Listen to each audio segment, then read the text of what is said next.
of Winemaker's Choice, or as my wife and intrepid camera woman calls it, the only reason I have to shave during lockdown. So we got a really good response to the last video. I'm going to do a couple things a little different. One, for Doug, I'm going to try and use less hand motion.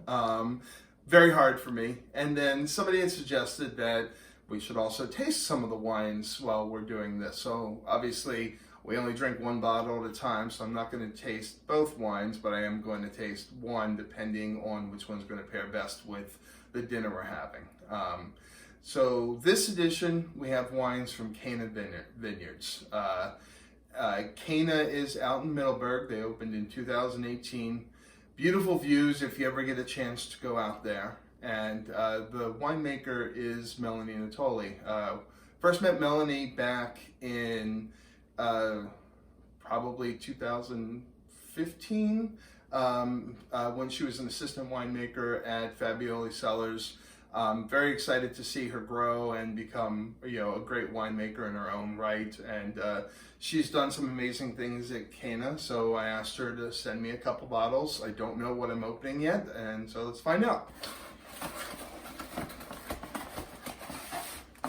The first one is her Albarino.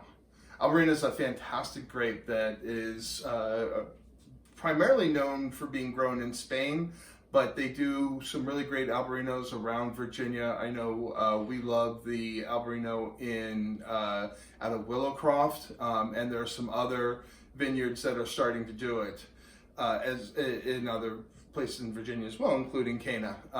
Albarino is kind of cool because in Spain where they grow it in basically like an arboretum. So it kind of grows, the vines grow over and they reach up and pick around. So it's kind of a neat thing to see. They don't do that in Virginia, but it's still a very cool wine to see.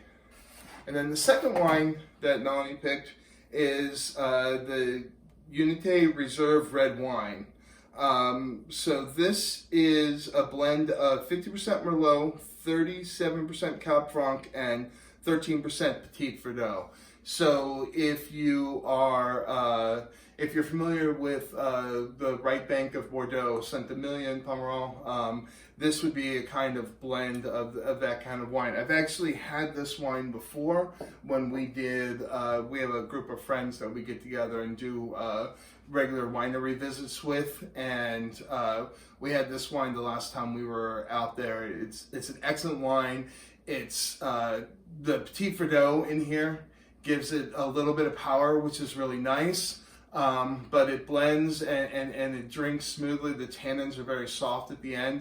So even though it's got some power to it, it doesn't hit you like a baseball bat. It kind of smooths out over you. Tonight we're having mussels in an Italian herb infused olive oil sauce over pasta. So with that, I'm going to want to pair the Albarino. So I'm going to give that a try. Again, love the screw top. Very nice. It'll make it easier for us to have a glass with dinner, and then and then save it for tomorrow night.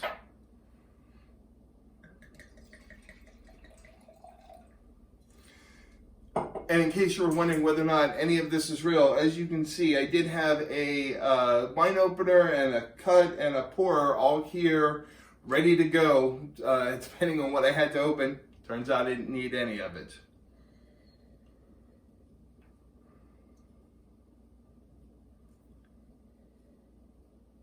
So I'm going to start with lots of citrus on this, a little bit of lemongrass.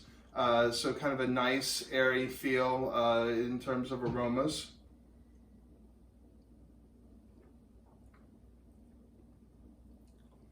And the taste of this is really good. It's not sweet. It probably has a little bit of residual sugar to it, but not too much. Definitely is, but it's definitely got lots of acidity.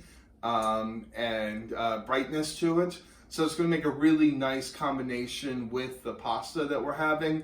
Also would be great kind of just sitting out on the deck and enjoying Very good wine, and I think something that you'd enjoy, especially if you're trapped in the house for a week and just want to go out on your deck and enjoy an evening.